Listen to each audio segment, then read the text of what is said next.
The morning they dragged Clara Maddox into the center of Redrock, New Mexico territory, and told the whole town she was cursed, Timothy Garrett was the only man who did not take a single step backward. It was the summer of 1882, and the territory was as dry and unforgiving as it had ever been. The sun had been cooking the earth since April without a drop of mercy, and the cattle ranchers were losing sleep over their dying grasses, while the merchants were losing sleep over their emptying shelves. Redrock itself was a town that had been carved out of red sandstone and stubborn ambition, with a main street lined by a saloon, a general store, a livery, a doctor's office, and a small church whose white paint was already peeling from the heat. It was not a large town. It was not a prosperous town. But it was a proud town, and proud towns were sometimes the most dangerous kind, because proud people always needed something to blame.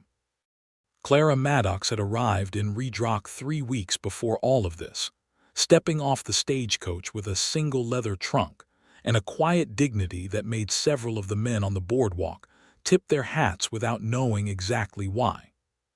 She was 22 years old, with dark auburn hair that she kept pinned beneath a modest bonnet, and eyes the color of deep river water, somewhere between green and gray depending on the light.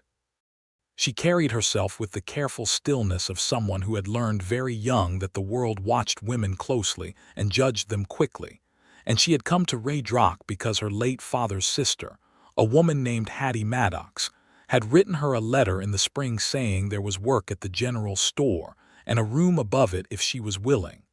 Clara had been willing. She had been more than willing. She had been desperate in the quiet, dignified way that only people with good breeding and empty pockets ever truly understood.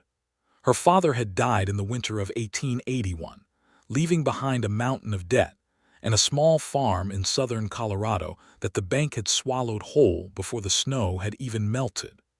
Clara had spent 4 months working as a laundress in Pueblo before Aunt Hattie's letter had arrived, and she had packed her trunk the very next morning. Aunt Hattie herself was a sharp, good-hearted woman of 50, who had been running the general store alone since her husband Elias had passed 2 years prior. She had no children of her own, and she had taken Clara in with a practical warmth that felt like the most genuine welcome Clara had received in a very long time. The store was called Maddox Goods, and it smelled of tobacco and dried beans and the faint sweetness of hard candy kept in a glass jar beside the register. Clara learned the inventory quickly, charmed the regular customers with her polite efficiency, and settled into the small room above the store with a sense of cautious hope that she tried not to hold too tightly. The trouble had started, as trouble in small towns so often did, with one man's ego and another man's misfortune. Harlan Peck was the trouble's beginning. He was 43 years old, broad-shouldered, and had owned the largest cattle operation in the surrounding valley for the better part of 15 years.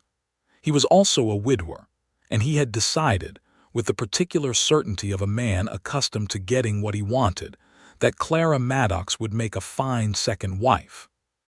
He had come into the store twice in that first week, and spoken to her in the way that men like him spoke to women they considered available, which was to say directly and without any real question in his voice.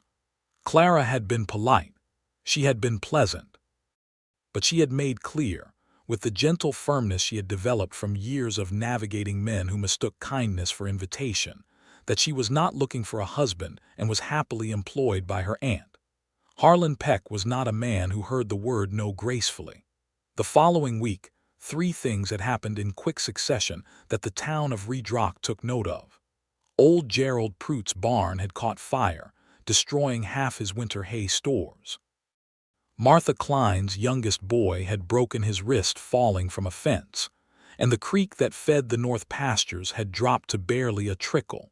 None of these things were unusual for a drought summer in the New Mexico territory. All 3 of them, as far as Harlan Peck was concerned, were the fault of the new woman at Maddox Goods. He had started quietly, the way that men like him always started. A word here, a suggestion there, A knowing look exchanged at the saloon when someone mentioned the dry spell. He had dug up something, or perhaps invented it, about Clara's mother, who had been a woman from the hill country of Tennessee with knowledge of medicinal herbs and the kind of quiet, self-sufficient competence that made superstitious people nervous. Harlan called it something else. He called it a dark gift. He said it with enough gravity and enough confidence that men who ought to have known better began to nod along, because the drought was real and the fear was real and fear needed somewhere to land. By the end of the second week, half of Redrock was whispering. By the third week, Harlan Peck decided whispering was not sufficient. He organized what he called a town meeting, though it was held on a Wednesday morning in front of the general store, which was not a meeting place at all, but was very deliberately chosen because it was Clara's place of work.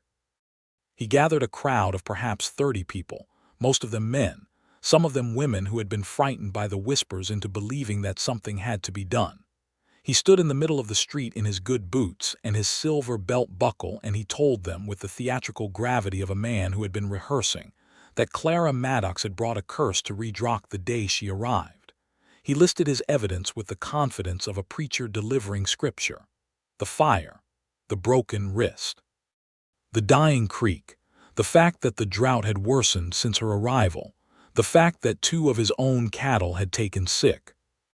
He said that her mother had been known as a woman who practiced the old ways, which was his way of suggesting something dark without saying anything specific enough to be argued with. He said that he had spoken to men who had known the Maddox family in Colorado and that they had told him things. He did not say what things. He let the silence do that work. Clara had come down from the store at the sound of the crowd. She stood in the doorway with her hands clasped in front of her and listened to Harlan Peck dismantle her reputation with the steady, cold focus of a man laying demolition charges. She did not cry. She did not shout.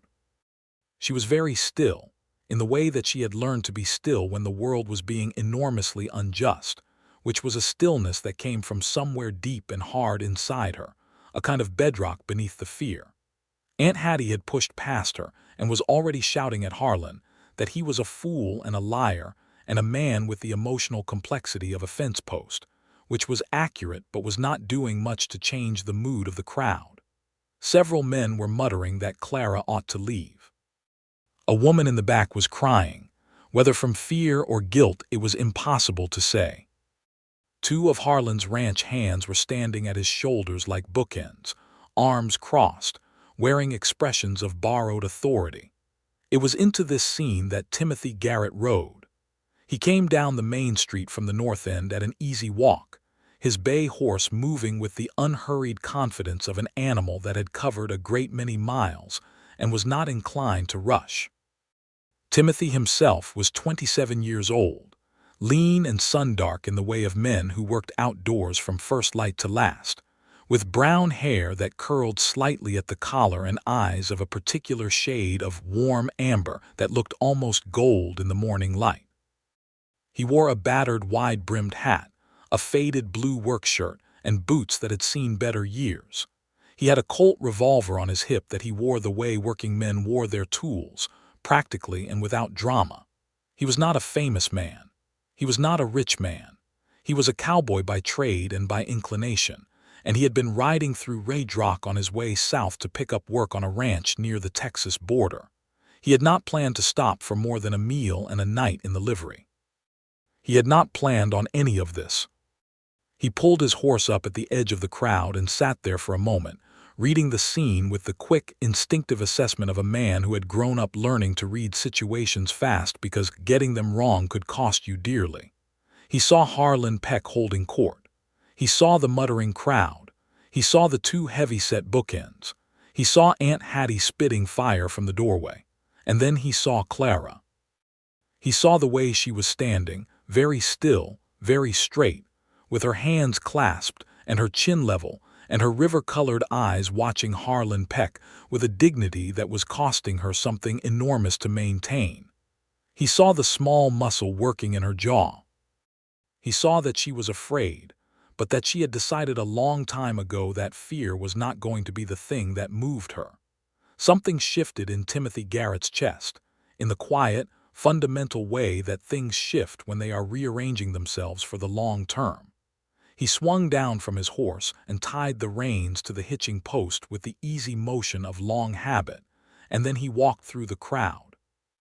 People moved out of his way, not because he was pushing them, but because there was something in his walk that suggested he was going somewhere specific and intended to arrive. He came to stand at the edge of the clear space in front of the store, and he looked at Harlan Peck. "What is it that she is supposed to have done exactly?" Timothy said. His voice was not loud, but it was clear, and it carried the particular quality of a voice that did not have anything to prove, which was somehow louder than shouting. Harlan turned. He looked Timothy up and down with the practiced condescension of a wealthy man encountering a hired hand. "This doesn't concern you, stranger." "I am standing in the main street of a town I am passing through," Timothy said, "watching a group of grown people accuse a young woman of witchcraft. That concerns me considerably." "It is not witchcraft," Harlan said, though the word had clearly been floating in the vicinity. "It is a curse." "There is a difference." "I'm not sure that distinction is going to hold up to much scrutiny," Timothy said. "The creek is low because it has not rained in 2 months. Barns catch fire because people are careless with lanterns in the summer. Children fall from fences because they are children, and fences are not designed to be stood on. None of that has a thing to do with this woman." "You do not know her," Harlan said. "You do not know what she carries." "I know that she arrived on the stagecoach 3 weeks ago, and that you are a man who has recently been told no," Timothy said. He said it without cruelty, but also without any softening, and it landed in the crowd like a stone dropped into still water. He watched the ripples move across people's faces. He saw a few of them look down. He saw a few of them look at Harlan with a new consideration. "And I know," he continued, "that blaming a woman for a drought is the kind of thing that men do when they want to feel powerful over something and cannot find a more honest target." Harlan's face went through several colors. "You had better watch your mouth," he said. "I appreciate the warning," Timothy said. He turned then and he looked directly at Clara. She had been watching him since he arrived, and he could see that she was measuring him the way she measured everything, carefully, with the controlled wariness of someone who had been disappointed before and was not inclined to be surprised by it again. He held her gaze for a moment, and then he turned his hand palm up and held it out. "I am Timothy Garrett," he said. "I am passing through on my way south. Would you allow me to stand here with you for a moment?" Clara looked at his outstretched hand. She looked at his face. She looked at the crowd, who were watching with the suspended attention of people witnessing something they had not anticipated. She unclenched her hands from in front of her and took one step forward, and she put her hand in his. "Clara Maddox," she said. "And yes, thank you." Her voice was steady, though Timothy could feel the faint trembling in her fingers, and he closed his hand around hers with the careful steadiness of someone handling something they understood to be valuable. Harlan stared at the two of them with a fury that was mostly composed of humiliation, which was the hottest kind. "You are making a mistake," he said. "I make them regularly," Timothy said pleasantly, "but I do not believe this is one of them." There was a moment that stretched and then, somewhat anticlimactically, broke. The crowd began to shift. People at the edges drifted back toward their ordinary mornings. A few stayed to watch, but without the unified energy that had made them dangerous. They were just individuals again, some of them already looking embarrassed. Harlan's bookends exchanged a glance. Harlan himself stared at Timothy for a long moment with the particular look of a man who was not finished, but had run out of current ammunition, and then he turned and walked away with as much dignity as he could salvage, which was not an enormous amount. Aunt Hattie came down off the porch and folded Clara into a brief, fierce embrace that Clara returned with equal fierceness. Then Hattie pulled back and looked at Timothy with the sharp, measuring eyes of a woman who had run a business for decades and was an excellent judge of character. "You will come inside for breakfast," she said. It was not an invitation so much as a declaration of intent. "Yes, ma'am," Timothy said, because he recognized an order when he heard one, and because he was genuinely hungry, and because Clara had not yet let go of his hand, and he found that he did not want to be the one to end that. Clara realized, a moment later, that she was still holding his hand, and she released it quietly, with a small, involuntary breath that she hoped he did not notice. He noticed. The inside of the store was cool and dim, and smelled of everything good and practical. Hattie led them through to the back room, which served as both storage space and kitchen, and set about making biscuits and eggs with the focused efficiency of a woman who expressed her feelings through feeding people. Clara set the table, which was to say she set out 2 cups and a coffee pot, and 3 plates on a small wooden table that had seen a great many meals, and she did all of this without looking directly at Timothy, which was notable because she was aware of him in the room with the particular, heightened awareness of someone who has only just realized they are in new territory. Timothy sat where he was directed and kept his hat off and his elbows off the table, and said thank you when Hattie put the food in front of him, and he ate with the straightforward appreciation of a man who had been traveling and knew the value of a good meal. He answered Hattie's questions, which were direct and frequent, with equal directness. He was from Texas originally, a small town east of San Antonio. His parents were deceased. He had been working cattle drives and ranch work for the past 6 years, following the work south and north with the seasons. He was good with horses and better with fence lines than most people gave him credit for, and passably useful in a medical emergency, though he had no formal training. "And you are passing through," Hattie said, in a tone that was neither believing nor disbelieving. "I had planned to," Timothy said. He looked at Clara when he said it, and Clara looked at her coffee cup. "You are welcome to stay," Hattie said, with the decisive calm of a woman who had made her assessment and completed it. "I have been meaning to hire someone to help with the deliveries and the heavier work around here since Elia's passed. It is not grand wages, but there is a room in the livery that my friend Nathan will let for reasonable rent." Timothy was quiet for a moment. This was not the kind of offer he usually received, delivered this swiftly and this firmly. He thought about the ranch work waiting south of the border. He thought about the open road, which he had been riding long enough that he knew it well, possibly too well. He thought about the moment he had ridden into Redrock's Main Street and seen Clara Maddox standing with her hands clasped and her chin up and her river-colored eyes burning with a quiet fury that she refused to release in public. "I would be grateful for the work," he said.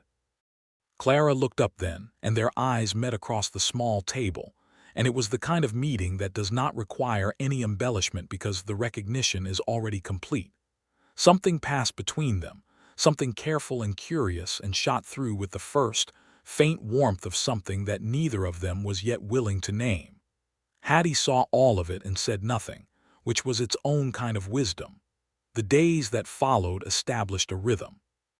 Timothy rose before dawn and was at the store by the time Hattie and Clara came down, and he loaded the delivery wagon and drove it out to the outlying farms and ranches, while Clara managed the counter and Hattie handled the accounts.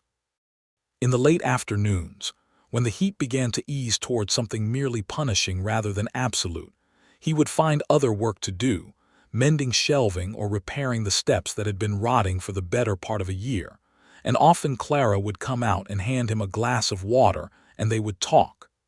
Their conversations began practically. Supply routes and delivery schedules, and which customers paid promptly and which required delicate handling. But they deepened quickly, the way conversations do between 2 people who are both intelligent and lonely and have found, unexpectedly, someone worth talking to. They talked about where they had come from and what they had hoped for, and the particular quality of disappointment that came from a world that did not always have room for what you had imagined. They talked about small things, what made a good sunset different from a great one, whether coffee was better with or without sugar, what the territory might look like in another 20 years. Timothy discovered that Clara had an extraordinarily precise memory, that she could quote passages from books she had read years before, and recall conversations she had overheard as a child with the detail of a court recorder. He found this astonishing and told her so, and she told him that her father had called it a blessing and a burden in approximately equal measure, because you remembered everything, including the things you would rather have forgotten. Clara discovered that Timothy had a dry, quiet sense of humor that he deployed so sparingly that when it appeared it was genuinely surprising, and that he was a man who listened with his whole attention, which was the rarest thing she had encountered. Most people listened, while they were also composing their response. Timothy genuinely waited until you were finished speaking before he considered what he thought, and the things he said as a result had a quality of real consideration that she found unexpectedly moving. There were others in Redrock during these weeks who were watching with varying degrees of interest and investment. Hattie watched with quiet satisfaction, like a woman who had planted a seed and was pleased to see it taking. Nathan, who ran the livery, a barrel-chested man of 55 who had befriended Timothy, immediately on the grounds that Timothy was good with horses and good with silence, which were Nathan's two primary criteria for human worthiness, watched with a grandfatherly approval he expressed by leaving extra firewood outside Timothy's room without comment. Reverend Caldwell, who ran the small Peeling church, called on Clara twice during this period to offer what he called pastoral support, which was genuinely kind, and which Clara appreciated, though she also noted that he stopped short of publicly rebuking Harlan Peck's accusations, which told her something about the limits of his courage. She was polite about it, because she understood that the Reverend had to live in this town after she did whatever she was going to do, and she did not hold his limits against him entirely.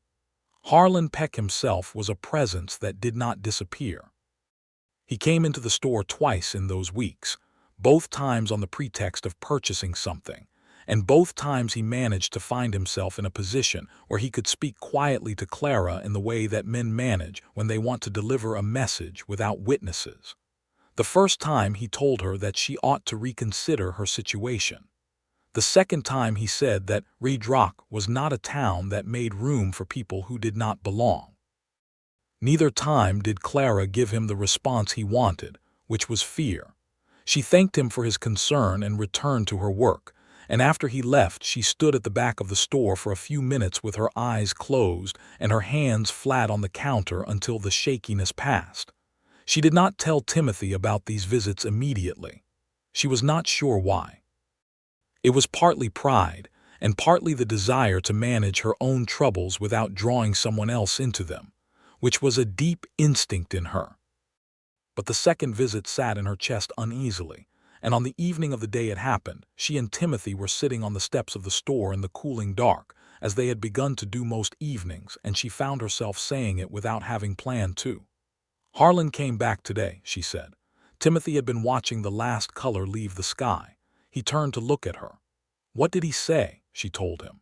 She told him precisely in her exact memory way, and she watched his face as she did. She had become very good at reading his face in these weeks, which was its own kind of intimacy. She saw the stillness that came over him, the particular set of his jaw. "He is not going to stop," Timothy said. "No," Clara agreed.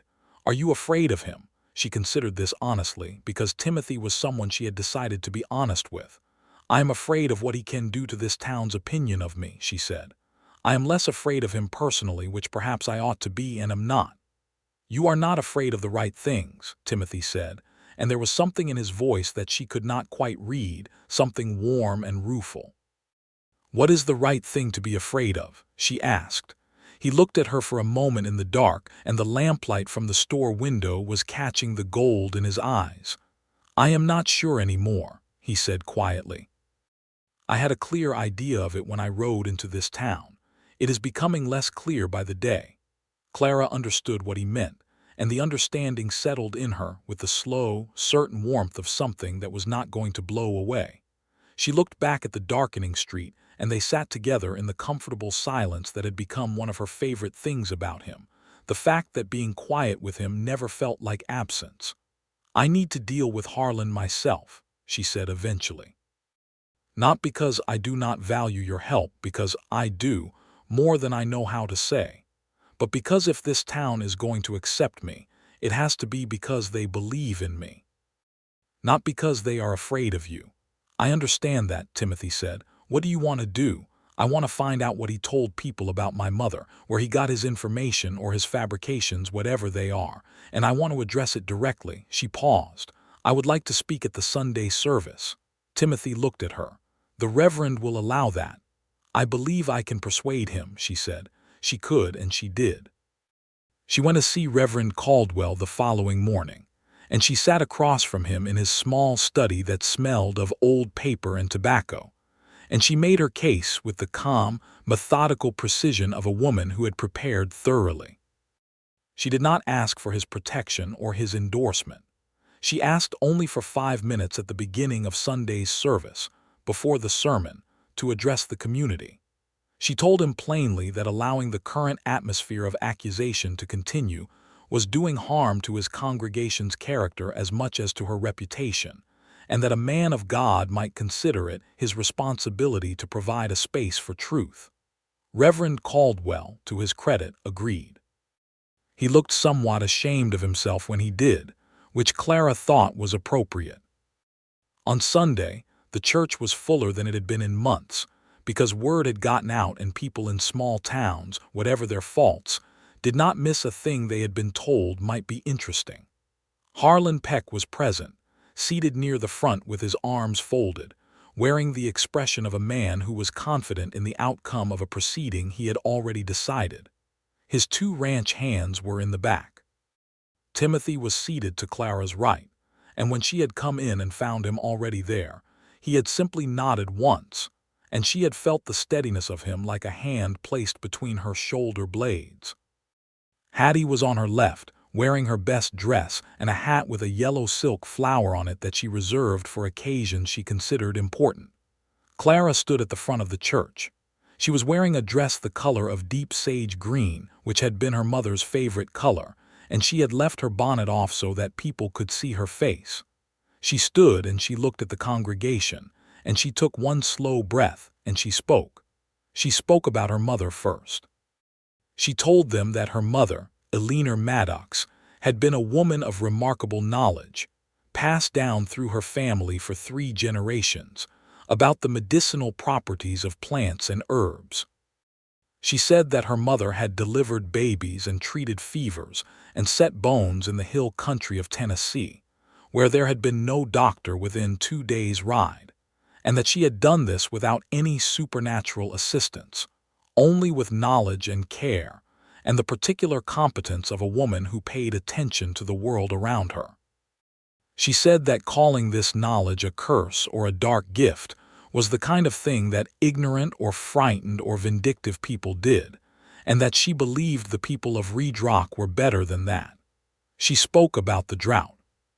She said that the New Mexico territory had experienced drought cycles throughout the historical record, and that anyone who had read the ranching reports of the last decade could tell them that this dry cycle had been building for 2 seasons before she arrived, and that claiming she had caused it was not only wrong, but was the kind of magical thinking that prevented communities from taking practical steps to address real problems. She spoke about herself. She said she was a woman who had come to Redrock to work honestly for her keep and to be useful to her aunt and to the community, and that she had done nothing in her time here except that, and she intended to continue doing exactly that, and she had no interest in leaving. The church was very quiet. She looked at Harlan Peck. "I do not know what you told these people about my family," she said, and her voice was even and clear. "I do not know whether you believe it yourself or whether you invented it because I declined your interest, but I want you to know that I have nothing to hide and nothing to be ashamed of, and I am still here." Harlan's face was doing complicated things. The congregation was looking at him now, which he had not anticipated because they had been looking at Clara, and now the weight had shifted. Several people were looking at him with the beginning of a reconsideration. A few of the women, Clara noticed, were nodding. "Thank you, Reverend," she said, and she sat down. The sermon that followed was one of Reverend Caldwell's better ones, touching on the theme of bearing false witness, which he delivered without looking at anyone in particular, though everyone in the room knew who he was talking about. By the time the service was over, the atmosphere in Redrock had shifted in the way that atmospheres in small communities do sometimes shift, not completely and not without remnant, but genuinely. Martha Klein, whose son had broken his wrist, came to speak to Clara on the steps afterward. She was a woman of perhaps 40, with kind eyes and the worn hands of someone who worked hard every day. She said that her son had fallen from that fence because he was a foolish boy who climbed things he ought not to climb, and that she was sorry she had not said so plainly from the beginning. Clara took both of her hands and said that she understood completely and held no resentment, and she meant it. Old Gerald Prout, whose barn had burned, did not speak to her, but he tipped his hat as he passed, which Clara understood to be the equivalent, from a man of his generation, of a full apology. Timothy found her afterward, standing in the small strip of shade at the side of the church, and she was allowing herself to shake slightly, now that it was over, because the stillness she had maintained through all of it had cost more than she had let anyone see. He stood in front of her, and he did not say anything for a moment, which was right, because there was nothing useful to say. Then he said quietly, "That was the bravest thing I have seen anyone do in years, and I have known some very brave people." Clara looked at him. Something in her chest cracked open in the particular way that things crack open when you have been holding them shut for a very long time. Her eyes were bright and her chin was steady, and she said, "I did not feel brave." "That is what brave is," he said. She laughed, which she had not expected to do, a short, real laugh that surprised them both and released something. He smiled, and it was the particular smile that he showed rarely, full and unguarded, and she thought that she would very much like to spend a significant portion of her life making that smile happen. She thought this so clearly and so suddenly that she looked away, feeling the heat come into her face. "What would you like to do with the rest of this day?" he asked, and the gentleness in his question, the giving her the choice of how to spend the afternoon after a morning that had required so much of her, made her throat tight. "I should like to walk somewhere that is not in town," she said. "I know a good place," he said. He took her north of town, up along the dry creek bed that wound between low sandstone formations that the afternoon light was turning copper and rose and gold. It was a landscape that could look bleak in the wrong light and extraordinary in the right one, and the right light was all around them now. He walked beside her with his hands in his pockets, and she walked beside him with her bonnet back on her head, and she thought that this was, quite possibly, the most peaceful she had felt in months. He showed her a spot where the creek must once have been substantial, because the rock walls bore the watermarks of something wide and rushing, and where a cottonwood tree had planted itself stubbornly in the bend, and was somehow still green, drawing from whatever remained in the deep soil beneath the dry bed. They sat in the shade of the cottonwood, and the afternoon moved around them with the slow, golden quality of time that is being properly spent. He told her about a drive he had made up through Montana when he was 22, and the way the sky up there looked so enormous that it made you feel both insignificant and somehow expanded. She told him about the summer she was 16 when her father had taken her on the train as far as Denver, and the city had seemed so impossibly full of life and noise and color that she had cried, both from the overwhelm of it and from some emotion she could not name that she had come to understand later was the recognition that the world was bigger than she had been allowed to see. "Do you still want to see it?" he asked. "The big world." "I want this," she said, and gestured at the canyon around them, the red rock and the stubborn green tree and the enormous sky. "And also the rest of it." She paused. "I do not think those things are contradictory." "No," he agreed. "I do not think they are." He looked at her then with the amber warmth of his eyes and said, "Clara," and stopped. She looked back. Yes, he seemed to be deciding something. She could see the consideration moving behind his face, that characteristic waiting that she had come to love in him. Then he said, "I have been thinking about the ranch work in Texas." Her stomach shifted. "You should go if that is the work that is waiting," she said very carefully. "I have also been thinking," he said, "that I am in no particular hurry." They looked at each other in the shade of the cottonwood, and the afternoon held them there, and Clara felt the warmth of it not only in the sun on her back, but in the careful, deliberate space between them that was filled with something neither of them had named yet, but both of them knew. The weeks continued to pass. August deepened into something that felt like the inside of a furnace, and then eased fractionally into September.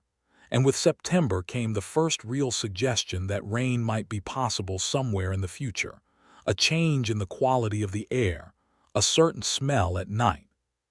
The town of Redrock was no longer openly hostile to Clara, and for the most part had swung around to something between acceptance and appreciation, as communities sometimes did once they had been given a concrete reason to let go of their fear. Harlan Peck remained a shadow at the edges. He had not forgotten and he had not forgiven, and while he had pulled back from open accusation, Clara was aware of his presence in the way you are always aware of a storm that has passed but not entirely cleared.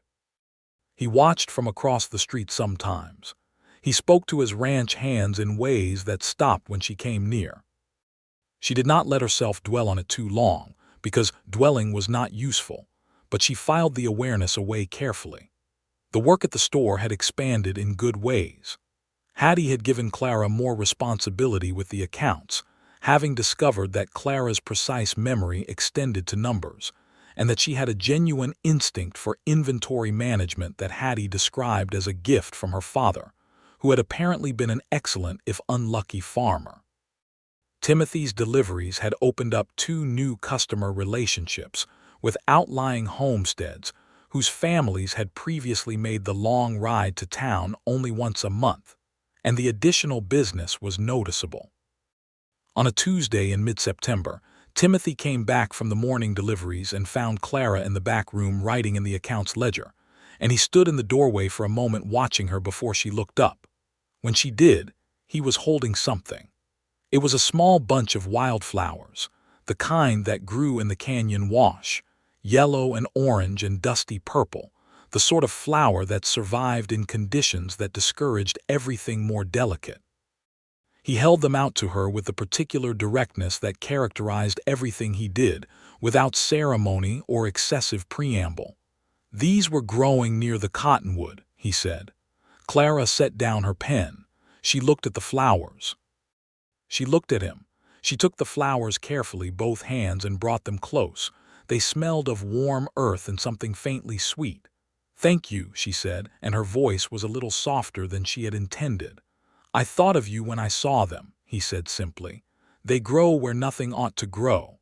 Clara felt the heat move into her face again, and this time she did not look away. She held his gaze, and he held hers, and the understanding between them that had been building for weeks reached a point of fullness that was almost palpable in the small, warm room. "Timothy," she said. "Clara," he said. And then they were both quiet, and then they were both smiling, the kind of helpless, mutual smiling that is the accurate outward sign of 2 people who have just acknowledged something enormous. He asked her that evening, with the careful formality of a man who took things seriously, if he could call on her. He said it exactly that way, with all the old-fashioned weight of the phrase, and she loved him for it, for the seriousness of it, for the way he treated her as something worth treating with care. "Yes," she said. "You already do, but yes, if you mean it properly, then yes." "I mean it properly," he said. Hattie was informed the following morning, though Hattie made it clear with a pointed look and a dry, "Finally," that she had been aware of the situation for some time and had been waiting for them to catch up with her own observations. October arrived and changed the light, turned everything warmer and softer and more golden, and the first rain came in the second week. Not a great rain, but a real one, the kind that smelled of something ancient being released from the earth, and the whole town of Redrock stood in their doorways listening to it come down on the rooftops and the dry street, and several people who had been deeply worried about their water stores said a genuine prayer of relief. Clara and Timothy stood on the store's porch and watched the rain together, and he put his arm around her shoulders and she leaned into his side, and neither of them said anything because the rain was saying it for them. The question of Harlan Peck resolved itself in the way that such situations sometimes did, not with a dramatic confrontation, but with a sudden shift in his material circumstances. In early October, the bank in Santa Fe called in a debt that Harlan had been managing with the careful footwork of a man who owed more than his operation could comfortably carry. 3 of his largest cattle contracts fell through when the rancher who had been brokering them moved operations to Colorado. He was not ruined, but he was reduced, and reduction had a way of focusing a man's attention on his own problems rather than other people's business. He left Redrock in the 3rd week of October to attend to matters in Albuquerque, and while he was not gone for good, the steam had gone out of his particular engine. It was Nathan at the livery who mentioned it to Timothy one morning, saying that Harlan had loaded up a wagon with enough supplies for a good long stay away, and that in Nathan's experience, men who suddenly had something real to worry about tended to let go of their manufactured grievances. Timothy received this information with a nod and told Clara that afternoon, and she received it with the measured relief of someone who does not celebrate too early, but does allow themselves to breathe. "He may come back," she said. "He may," Timothy agreed. "But you will still be here, and so will I." She looked at him with those river-colored eyes and said, "You are staying then, for certain." "Clara," he said, in the tone that he used when something was settled beyond question, "I am not going anywhere." She nodded, and then she stepped toward him and laid her head against his chest, just briefly, just for a moment, and he wrapped both arms around her and held her with the steadiness that was his fundamental nature, that bedrock quality she had recognized from the first day. Then she straightened and smoothed her dress and went back to her ledger, and he went back to the shelving, and they both smiled at their separate tasks. It was November when Timothy asked Aunt Hattie, formally and in private, whether she would give her blessing to his intentions toward Clara. He sat across from Hattie in the back room with his hat in his hands and said plainly that his wages were modest but reliable, and that he intended to build something better, that he had been speaking to a man who owned land north of town and was willing to sell a parcel at a price that Timothy could manage over several years. That he understood he was not a man of significant means, but that he was a man of reliable character, and that he would spend the rest of his life making certain Clara had what she needed. Hattie listened to all of this with the focused attention of a woman who was processing information very efficiently. Then she said, "Timothy, I am going to tell you something that I believe will be useful to you. Clara has never in her life, to my knowledge, cared a great deal about means. She grew up with very little, and she is entirely competent with very little. What she cares about is the quality of a person's attention, whether they see her, whether they take her seriously, whether they will still be standing there when things are difficult." She paused. "I believe you already know all of that. I believe that is why she looks at you the way she does, but I wanted you to hear it stated plainly, so there is no confusion about what you are being asked to provide." Timothy was quiet for a moment. Then he said, "Yes, ma'am, I understand." "Good," Hattie said. "You have my blessing. You had it some weeks ago, frankly." He proposed to Clara on a clear, cold November evening under the cottonwood tree by the dry creek bed, which had a thin silver trickle of water in it now from the October rains. He got down on one knee with the deliberate, serious grace of a man doing something he had thought through completely, and he told her that he had nothing grand to offer except everything that he was and everything he intended to become, and that he would like very much to build a life alongside someone who grew the way she did, with the stubbornness and the beauty and the particular resilience of a thing that refused to be defeated by its circumstances. Clara listened to all of this standing very still in her dark green dress in the cold blue evening light, and when he finished she said, in a voice that shook only slightly, "Yes, I will, yes." He stood and he kissed her for the first time, in the cold clear dark with the cottonwood above them, and the thin silver creek beside them, and the enormous western sky overhead. And it was a kiss that had the quality of both arrival and beginning, of coming to a place you had been traveling toward without knowing it. They were married in the small white church in Redrock on a Saturday morning in December of 1882, with Reverend Caldwell presiding, and Aunt Hattie in her best dress with the yellow silk flower, and Nathan sitting in the front pew looking enormously pleased with himself, as if he had arranged the whole thing personally. Several other members of the community came, including Martha Klein and her son, who had his wrist fully healed and could not stop fidgeting in his pew. The church had been decorated with juniper boughs and dried flowers, Clara's contribution, because she had her mother's knowledge of what grew and what was beautiful. Clara wore her mother's wedding dress, which she had carefully transported in the bottom of her leather trunk all the way from Colorado, a dress of cream-colored cotton with small pearl buttons down the back that Hattie spent an enormous amount of time helping her into.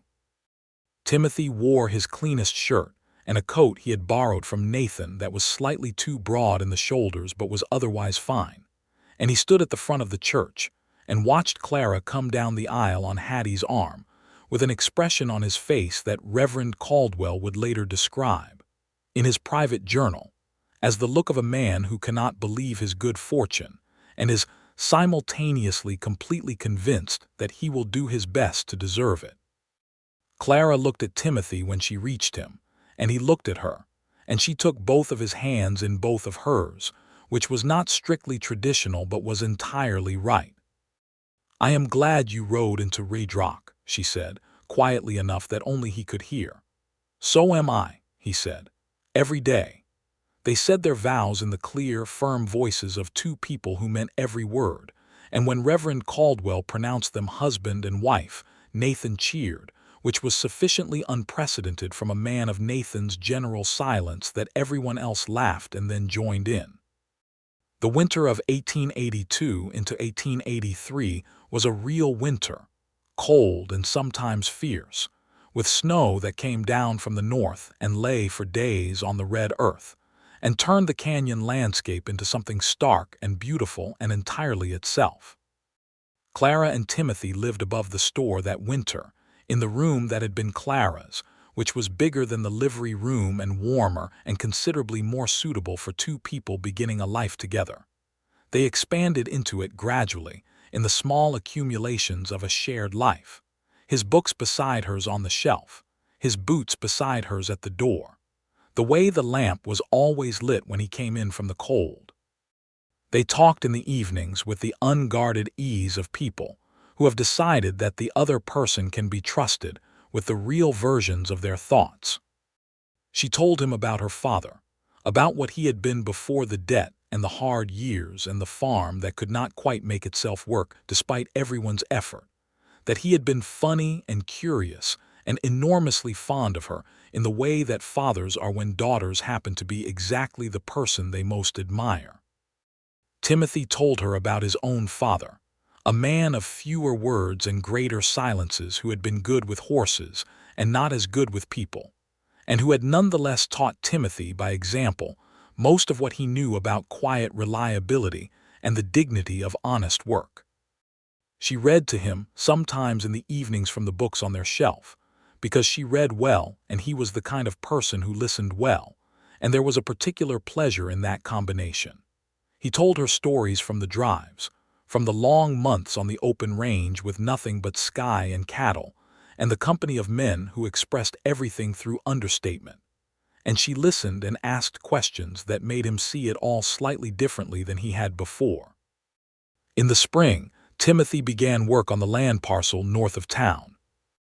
He had completed the purchase, a modest plot with a good well and a rise in the land that caught the prevailing breeze and would be cool in the summer, and he had set himself the project of building a house before the end of the year. He had help, because Redrock had by this point absorbed Timothy into itself the way that communities do when they decide someone is genuinely good to have around. And men came on Saturdays to help with the framing and the roof, and were fed afterward by Clara, who had inherited her mother's practical genius with food and produced meals that had men arriving early and staying late. Clara continued at the store through the spring and into the summer, increasingly as a partner rather than an employee, as Hattie's years began to make the harder work more difficult. Hattie remained sharp and opinionated and entirely herself, but she was happy to let Clara take the larger share of the managing, and she spent more of her afternoons in the rocking chair by the window with a cup of tea and her sharp eyes on everything that passed in the street. The summer of 1883 brought news from the wider territory. The railroad was expanding. A spur line was being discussed that might reach within 30 miles of Redrock, which meant changes to the supply routes and the pricing of goods, and the general movement of commerce that would require some rethinking of the store's operations. Clara sat down with the accounts ledger and spent 3 evenings working through what the changes would mean, and came out the other side with a plan that impressed Hattie enormously and was implemented over the following months. The store turned a better profit in the second half of 1883 than it had in 3 years prior. Harlan Peck did come back, as Clara had predicted. He returned to Redrock in the spring of 1883 with reduced circumstances and a somewhat diminished air, and he came into the store twice in those first weeks with the particular discomfort of a man who had said things he could not unsay and was trying to determine whether to acknowledge them or simply ignore them. Clara served him with precise courtesy and without visible emotion, and on the second visit at the end of the transaction, she said simply, "I bear you no ill will, Mr. Peck. I hope your situation improves." He had looked at her for a moment with something that was not quite gratitude and not quite shame, but was in the vicinity of both. He said nothing, but he nodded, and when he left, he did not look back. He was not friendly in the months that followed, but he was not actively hostile, and for a town like Redrock, that was sufficient. By August of 1883, the house on the North Plot was livable, not finished in every detail but genuinely livable, with solid walls and a real roof and a porch that caught the morning light, and a kitchen that Clara had had opinions about during the building, and Timothy had incorporated every single one of them without argument because she was right about all of them. They moved in on a Saturday with the help of Nathan and 2 of the younger men from town who carried boxes and furniture, while Hattie supervised from her rocking chair, which had been carried out to the porch of the new house for the occasion. It was theirs. It was thoroughly, quietly, enormously theirs, and Clara stood in the middle of the kitchen on that first evening and looked at the real walls and the real windows with the light coming through them and the smell of wood and fresh air, and something in her that had been held carefully for a very long time opened fully, like a hand finally released. Timothy found her there, and he did not ask what she was thinking because he could see it in her face. He came to stand beside her and slipped his arm around her waist, and she leaned into him, and they stood together in their kitchen in their house on their land and watched the September evening come through the windows, and it was the most complete thing either of them had ever felt. The pregnancy announced itself in October of 1883, in the way these things do, with a certainty that preceded the words. Clara told Timothy one morning before the store opened, sitting at the kitchen table with her hands around a cup of coffee, and she said it directly because that was how she said everything that mattered, and she watched his face while she did. He was still for a moment in that characteristic way of his, and then something moved across his face that was so open and unguarded that she felt the tears come to her own eyes before she knew they were arriving. He crossed the kitchen and crouched down beside her chair so that his face was at the level of hers, and he took both her hands in both of his, and he said, with the simple gravity of a man who does not reach for eloquence but sometimes arrives there anyway, "I am going to be a very good father. "I know," she said. "I know you are." She did know. She had always known it about him from very early, in the way you know some things before you have any right to know them. He was the kind of man who took his commitments as the most serious things in his life, who showed up without being asked, who fixed what was broken and said what he meant and never used silence as a punishment. He would be magnificent with children because he had the essential quality, which was that he paid real attention. The winter of 1883 to 1884 passed with the fullness of a life that had found its shape. Timothy took on additional work at the livery when Nathan's joints made it difficult for him in the cold months, and he did this without being asked and without complaint, because Nathan was someone he valued, and because useful work was something he was constitutionally inclined toward. Clara continued managing the store's accounts from home through the later months of her pregnancy, and Hattie hired a young woman named Bess, a recent arrival from Missouri who turned out to be both capable and good-humored, to manage the counter. Their son was born in June of 1884, on a long, warm evening that smelled of the prairie grass that had come back stronger with the previous year's rain. Hattie served as the primary support, along with the doctor, a steady man named Holloway who had come to Redrock the previous year, and was the kind of physician who asked good questions and had clean hands. The birth was difficult in the middle hours and then resolved, as such things sometimes did, into a sudden, startling clarity. And then there was a baby, and his name was Ellis James Garrett, after Clara's father and Timothy's older brother who had died young of typhoid, and he arrived in the world with a quality of furious, vigorous presence that suggested he had very definite ideas about being here.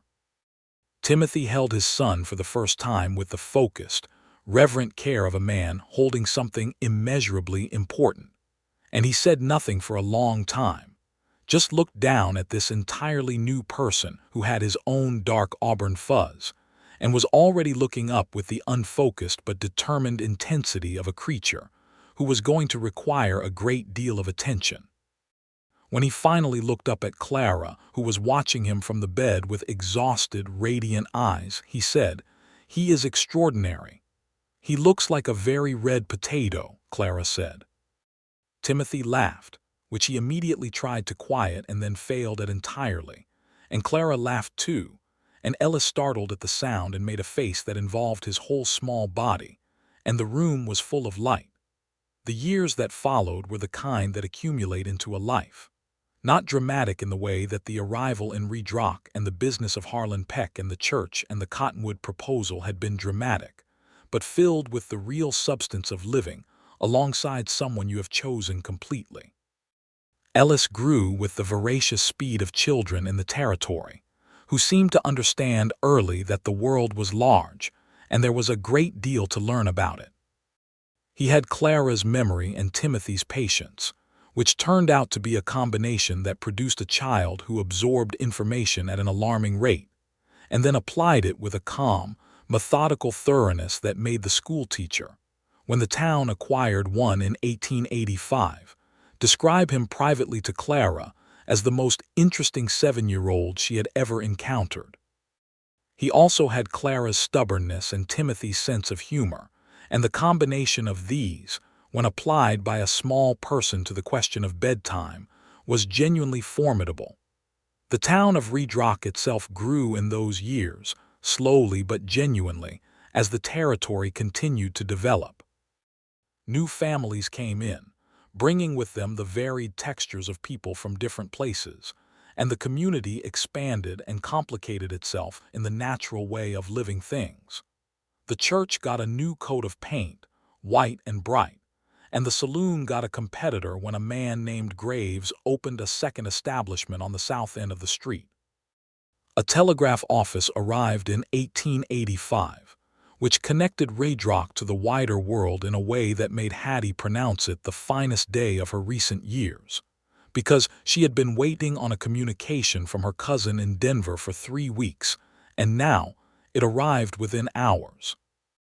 Maddox Goods continued to be a central institution of the town, and Clara's management of it, through the years of expansion and the negotiations with new suppliers brought closer by the rail connections, had turned it into something genuinely prosperous. She had a talent for the work that surprised even her, a combination of the precise memory and the instinct for relationship and the organizational intelligence that made the complex logistics of supply and demand feel like a kind of puzzle she was constitutionally suited for. She took on Bess as a full partner in 1886, which freed her for more time at home with Ellis and the work of the house and the garden she had planted along the south wall, which produced vegetables and herbs with a prolific enthusiasm that the neighbors benefited from regularly.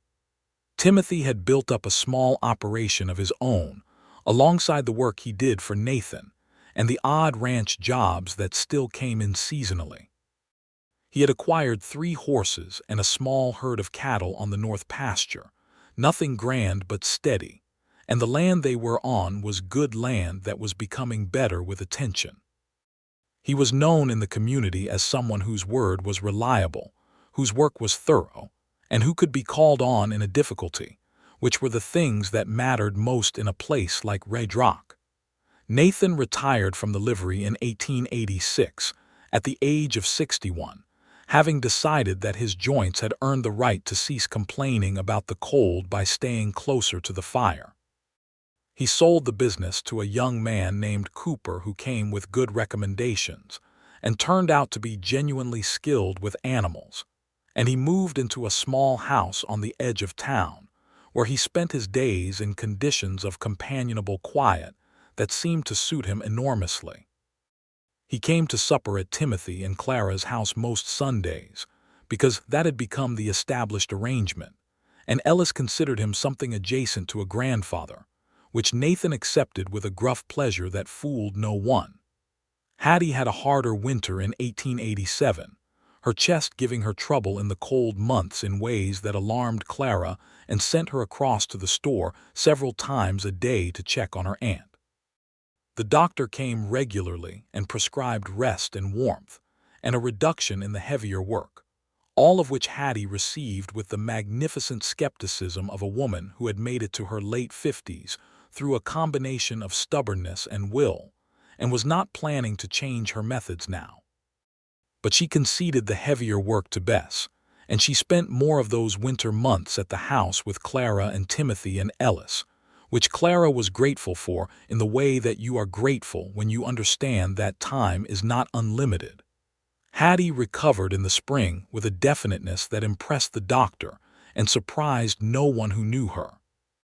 She came back to the store in April of 1887 with her sharp eyes and her opinions entirely intact, and told Bess that the East Shelf arrangement had been wrong for months, which it had been, and Bess, who had grown fond of Hattie over the years in the complex way that capable women grow fond of difficult women they respect, agreed with her entirely.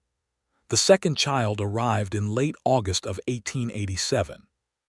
They named him Robert Eleanor Garrett, Robert for Timothy's father and Eleanor for Clara's mother, and from the first hour of his life, it was clear that he had a temperament that was distinctly different from Ellis's, less methodical, more immediately physical, the kind of small person who expressed his engagement with the world primarily through movement and volume. He was adored by Ellis with a generous totality that confirmed every good thing Timothy and Clara had hoped about the character of their firstborn. Robert, at 2 years old, was already trying to climb onto the horses, which he approached not with fear, but with a focused, purposeful determination that made Timothy laugh and Clara develop a new relationship with her own capacity for anxiety. The land around Redrock was greener in those years than it had been when Clara arrived. The water management practices that the territory had been developing, combined with several years of better-than-average rainfall, had changed the character of the landscape noticeably. The creek that had been barely a trickle in the terrible dry summer of 1882 was a genuinely running thing now in the wet seasons, clear and cold over the red stone, and the cottonwood tree in the bend had grown taller and broader, and cast a shade in the afternoons that was deeply welcome. Clara and Timothy still went there sometimes, to the Cottonwood Bend, not with the weighted significance of a designated anniversary ritual, but in the easy, organic way that two people return to a place that has meaning when they happen to find themselves with a quiet afternoon and the inclination. They would sit in the shade of the big tree, and the years would feel simultaneously like a long time and no time at all, which was the particular quality of time well spent. Ellis, at 5, had been introduced to the Cottonwood as the place where his parents had first decided things, which was how Clara explained it to him, and he received this information with the solemn weight that 5-year-olds applied to adult matters they did not entirely understand but recognized as significant. He had picked up a small white stone from the creek bed that afternoon and put it in his pocket and carried it for weeks, which neither of his parents mentioned but both of them knew about.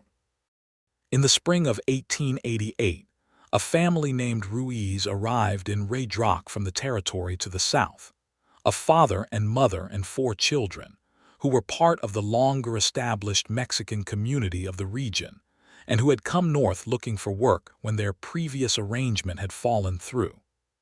Clara went to the store and made sure that the family had what they needed to get settled, and when she found that the older daughter, a girl of 15 named Pillar, was interested in learning to read English more thoroughly than her schooling had provided, Clara began meeting with her twice a week in the back room of the store for exactly this purpose. This was Clara being Clara, and Timothy watched it with the quiet recognition of a man who had known from the beginning that the person he had married was someone who moved through the world with a generosity that was not performed, but was simply how she operated.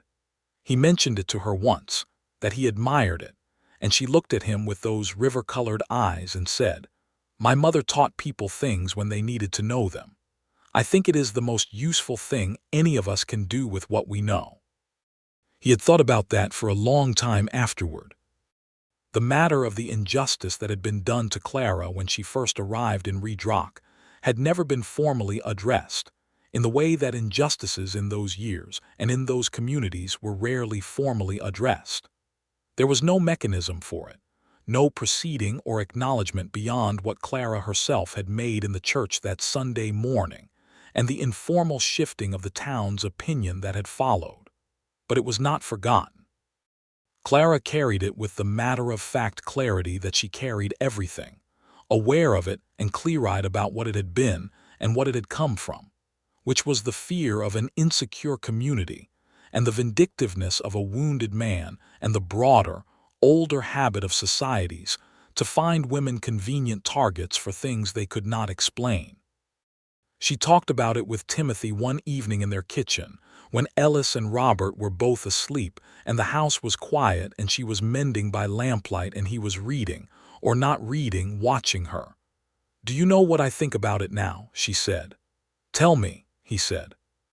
I think it was a very clear example of something that happens to women in particular in every place and time, where the thing that makes you capable, my mother's knowledge, my own precision and quiet, is reframed by a frightened or threatened person as something dangerous, because capable women are frightening to certain kinds of men. She set down her mending and looked at the lamp. "And I think about Pillar and about what she will encounter, and I want to make sure she has enough knowledge of her own that she cannot be so easily reframed." Timothy was quiet for a moment in his way. "You are going to change that girl's life," he said. "I hope so," Clara said. "Someone changed mine." He looked at her. "You did," she said, "when you stood in that street and refused to step back." He looked away, the way he sometimes did when something hit too close to the thing he felt most deeply, because he was a man who felt things with considerable depth and had learned early to be careful about how much of that he showed. But she knew, she had always known. "I was not doing anything remarkable," he said. "You were the one standing there. I just did not move away." "That was the remarkable part," she said. He got up then and crossed to her chair and bent and kissed her hair, and she leaned her head back against his arm. And they stayed like that for a little while in the lamplight, with the night sounds of the territory outside their windows, and it was entirely complete. The summer of 1888 brought the kind of fullness that a life well built accumulates without effort. Ellis was 4 years old and had, in the way of children with good memories, already absorbed a remarkable amount of information about the store's inventory, which he shared with customers who came in on the Saturdays when Clara brought him along, sometimes to the surprise of men who had not expected a child to know the difference between two grades of rope. Robert was 1 year old and expressing his engagement with the world at a volume that impressed everyone. Nathan was 63 and had taken up an interest in whittling, and the small wooden animals that appeared on Timothy and Clara's windowsill and mantelpiece were accumulating with a quiet steadiness. Hattie, in that same summer, made a decision that she announced to Clara over morning tea with the directness that was her fundamental mode.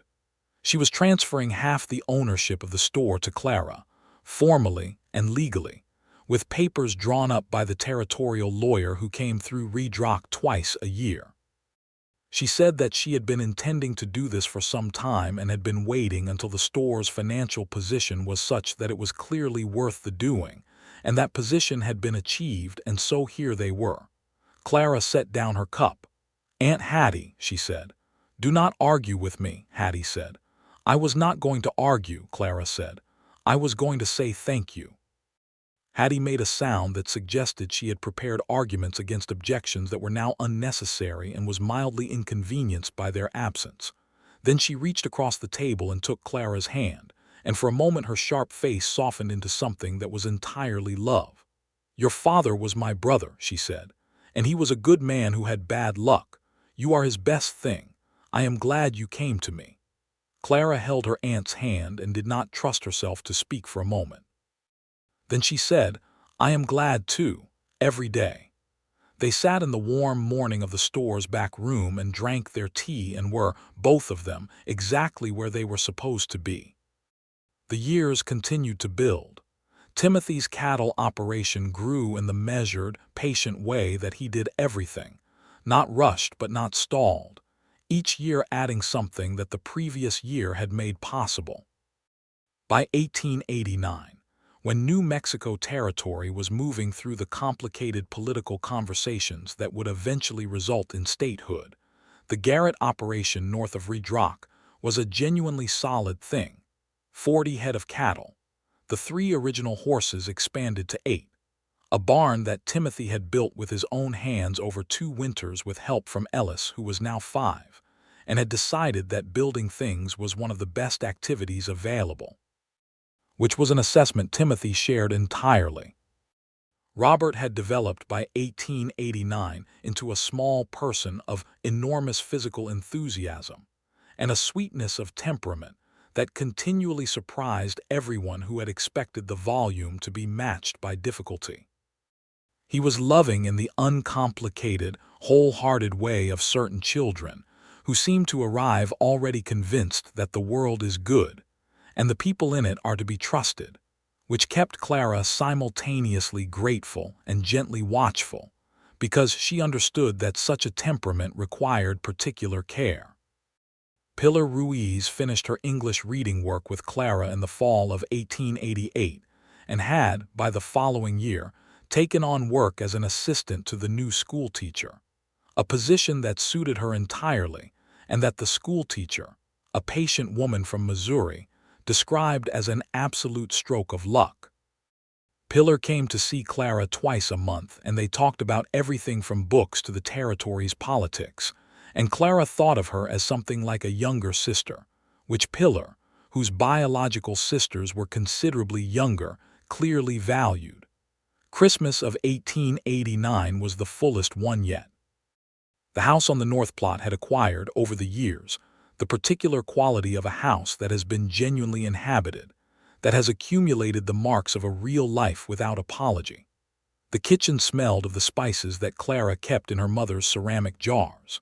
The sitting room had Timothy's boots by the fire and Ellis's collection of interesting rocks on the windowsill, and Robert's completely unidentifiable textile creation on the chair where he had left it mid-project. The bookshelves were full.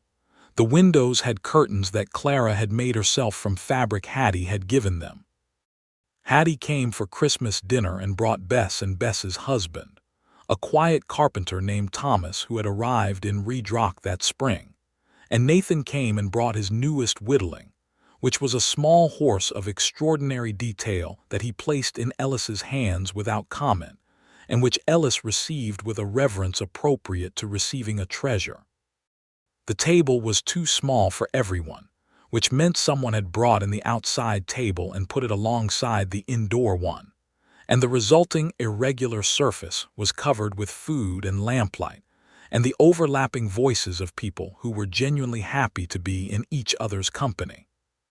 Clara stood in her kitchen doorway for a moment during the meal and looked at all of it, at Hattie arguing pleasantly with Nathan about something entirely unimportant, at Bess and Thomas talking quietly at the end, at Ellis explaining something with intense seriousness to Robert who was listening with his head on one side, at the lamplight and the food and the warm, genuine noise of it all. She looked at all of it, and she thought about the woman who had stepped off a stagecoach in 1882 with a leather trunk and a careful, quiet hope she was afraid to hold too tightly. She felt Timothy come to stand beside her, felt the warmth of him and the steady, familiar presence of him, and she did not look away from the table. "What are you thinking?" he said quietly so that it was just between them. "I am thinking," she said, "that I am the most fortunate person at this table, and I am aware that I am at an extraordinarily fortunate table." He was quiet for a moment, and then he put his arm around her shoulders and she leaned into his side, the way she had been leaning into him for 7 years and expected to lean into him for a great many more, and she felt him press a kiss to her hair. "I disagree about who is most fortunate," he said, "but I am not going to argue about it." "Wise man," she said.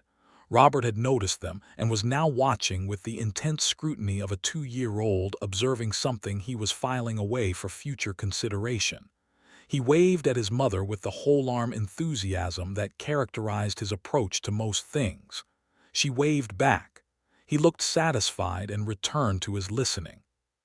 The new year of 1890 came in cold and clear, and with it a letter from a lawyer in Colorado, which arrived via the telegraph office and which turned out to be regarding a small parcel of her father's property that had been incorrectly assessed in the original debt proceedings, and which, after 7 years and the diligent work of a lawyer Clara had never heard of but who turned out to have taken the case as a matter of principle, had been restored to its proper status. The value of the parcel was not enormous, but it was real, and it included the farmhouse where Clara had grown up, which had been rented since the original debt proceedings to a series of tenants. Clara sat at the kitchen table with the letter for a long time. Timothy came in from the barn and read it standing behind her, and he laid his hand on her shoulder and said nothing, because there was nothing to say that the letter and the silence were not already saying. "What do you want to do?" he asked, when she had been quiet long enough. "I want to go there," she said. "I want to see it, and then I think I want to sell it and put the money into the store because this is where we are." She looked up at him. "But I need to see it first." "We will go in the spring," he said, "all of us." She nodded and covered his hand with hers. "All of us," she said. They went in May of 1890, a journey of 3 days by wagon and train that Ellis treated as the greatest adventure of his recent experience, and Robert treated as an opportunity to observe everything at maximum volume.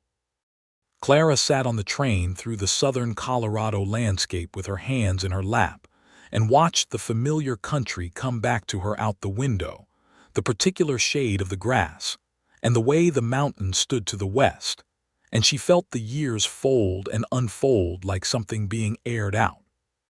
The farm was smaller than she remembered, which was always true of childhood places, but the bones of it were sound, and the farmhouse, maintained by its tenants if not particularly loved by them, was fundamentally intact. She walked through the rooms with the particular, deliberate pace of someone visiting something important.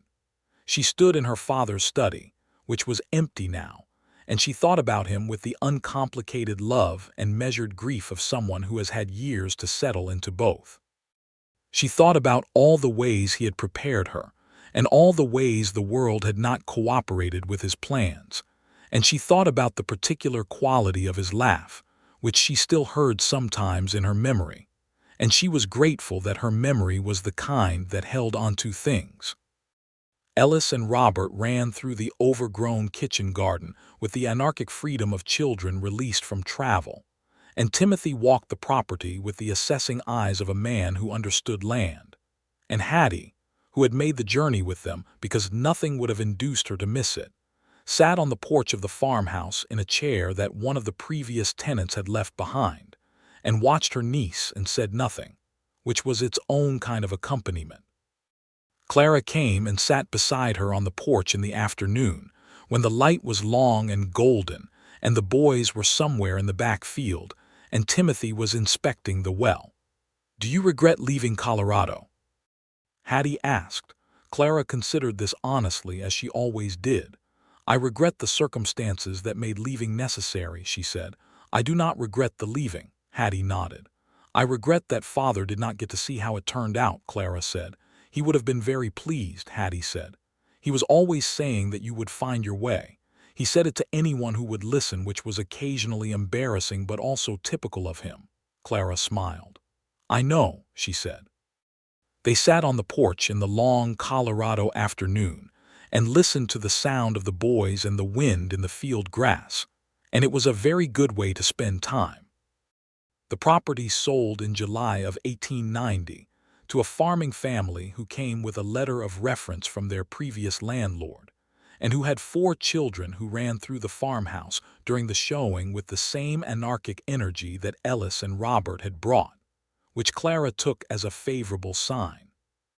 The proceeds went into the store, as she had planned, and the store used the capital to expand its stock and open a negotiation with a supplier in Santa Fe that Bess had been trying to access for 2 years without the financial leverage to finalize.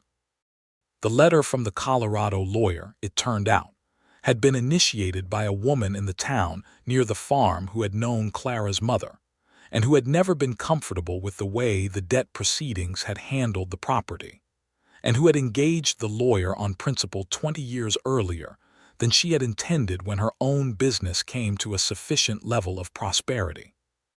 Clara wrote her a letter of 3 pages that took her 4 attempts to get right, because she kept writing too much and then too little, and eventually found the middle that said everything she meant without overwhelming the recipient, and she sent it with a small package containing dried herbs from her garden. The woman wrote back. They maintained a correspondence for years. In the fall of 1890, Redrock got its first formal newspaper, a weekly sheet produced by a man named Daniel Coates, who had come from the East with a hand press and a great deal of ambition, and who approached the project with a seriousness that the town found both slightly alarming and ultimately admirable. He came to see Clara in the first month of publication, because he had heard she was the person to speak to about the town's commercial landscape, and they had a conversation of over an hour that resulted in a piece about Maddox goods and its role in the local economy that was fair and accurate, and that Hattie kept folded in her apron pocket for 2 weeks before Bess persuaded her to frame it.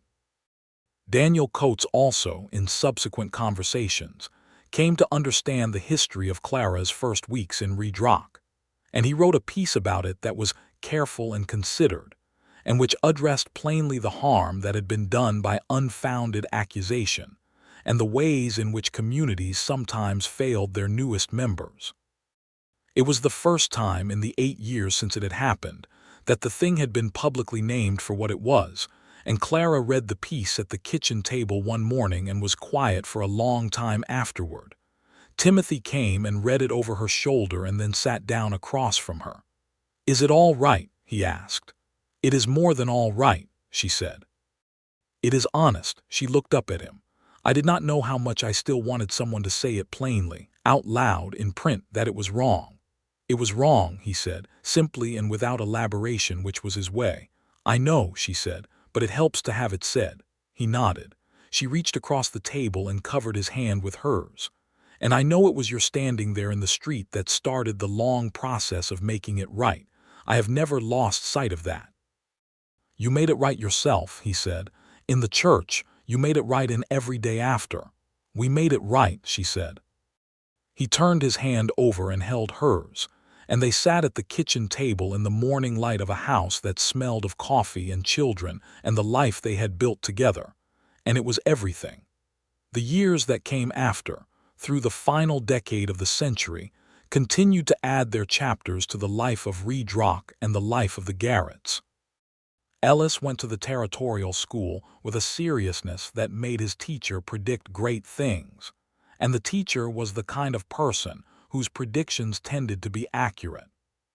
By 1895, when he was 11, he was already helping with the store's accounts alongside his mother, who found in him the same precise memory and mathematical instinct that she herself had always possessed, which delighted her entirely. He was also, by 11, a competent horseman, because his father had been teaching him since he was 4, and because Robert's fearless approach to horses had been, in the way of younger siblings, an ongoing competitive motivation. Robert had by 7 become what Nathan described as the most energetic person he had ever encountered in 68 years of life, which was high praise from a man who had worked cattle drives. He was everywhere at once, generous and loud and curious and sweet, and he had developed a particular talent for getting animals to trust him that Timothy recognized as the rarer kind of gift, not learned but native. He had also developed, more recently, a passion for the newspaper, which he read with total concentration every week from the first line to the last, and then discussed with Daniel Coates, who had developed a warm relationship with the boy and called him his most engaged reader. Hattie was 70 in 1899, and she celebrated this birthday with a dinner at Timothy and Clara's house that she declared the finest she had attended in the territory, which was generous given that Clara had been feeding her for 17 years, and she was an opinionated eater. She was sharp and small and a little slower than she had been, and she had given the store entirely over to Clara and Bess 2 years earlier, retaining only the rocking chair by the window and the right to give her opinion on the east shelf arrangement, which Bess maintained had not changed in 3 years, and which Hattie maintained was still slightly wrong.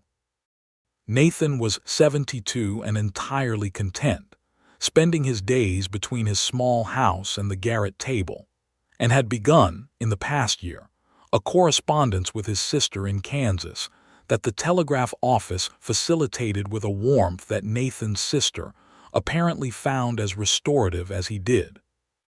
His whittling had evolved into something genuinely fine, and a few pieces had been purchased by visitors passing through who recognized quality when they saw it, which Nathan received with the bashful astonishment of a man who had not expected his retirement project to be taken seriously. Clara stood on the porch of their house on the evening of her 39th birthday, which was in October of 1899, and looked out over the land that had been dry red rock and empty sky when she had first arrived 17 years earlier, and was now green pasture and fence line and the barn and the horses in the evening light, and the mountains to the west turning their predictable magnificent pink and gold, and she thought about all of it. She thought about the stagecoach and the leather trunk and the quiet, careful Hope. She thought about Harlan Peck and the crowd in the street, and the moment she had stood in the church doorway with her hands clasped and her chin up, and made the decision that she was not going to be moved. She thought about the man who had ridden into the street on a bay horse and stopped and gotten down and walked toward her and held out his hand.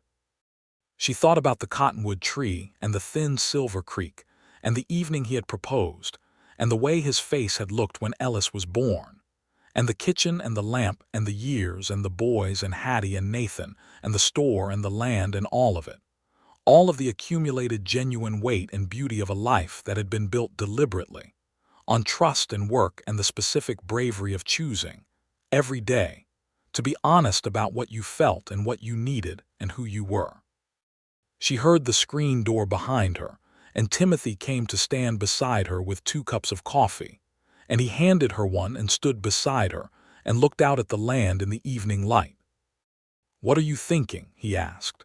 She looked at him, at the silver that had come into his brown hair, at the deeper lines around his amber eyes, at the face she knew as thoroughly as her own, thoroughly enough that she could not imagine a life in which it was not the face she turned toward. "I am thinking," she said, "that it was the best thing that ever happened to me, that you did not step back." He was quiet for a moment, and then he said, with the quiet certainty that was his fundamental sound, "It was the best decision I ever made, staying put." She smiled and leaned into his side, and he put his arm around her, and they stood together on the porch of their house on their land in the territory that was becoming a state, and watched the enormous western sky complete its evening performance in all the colors it knew. And the house behind them had their boys inside it, and the lamp was lit in the window, and it was all exactly what it was supposed to be. There was a shout from inside, Ellis's voice, saying something to Robert that ended in laughter, and then Robert's answering laugh, and Clara felt the sound of it in her chest with the particular warmth of something she would never take for granted. "We should go in," she said. "We should," he agreed. But they stood there a moment longer in the last light, because some moments deserved a little extra room, and then they went inside together, and the screen door closed behind them, and the lamp was warm, and the boys were waiting, and the whole completed life of them was inside, waiting to continue. Ellis would indeed go on to do great things, eventually studying law in Santa Fe, and returning to the territory as a man who cared deeply about getting things right, and who brought to that work his mother's precise memory and his father's quiet reliability, and who argued, on more than one occasion, for the rights of people who had been dismissed or overlooked by the systems that were supposed to serve them. Robert would stay in Redrock and take over the management of the cattle operation, and his gift with animals would become the foundation of a breeding program that supplied horses across the territory.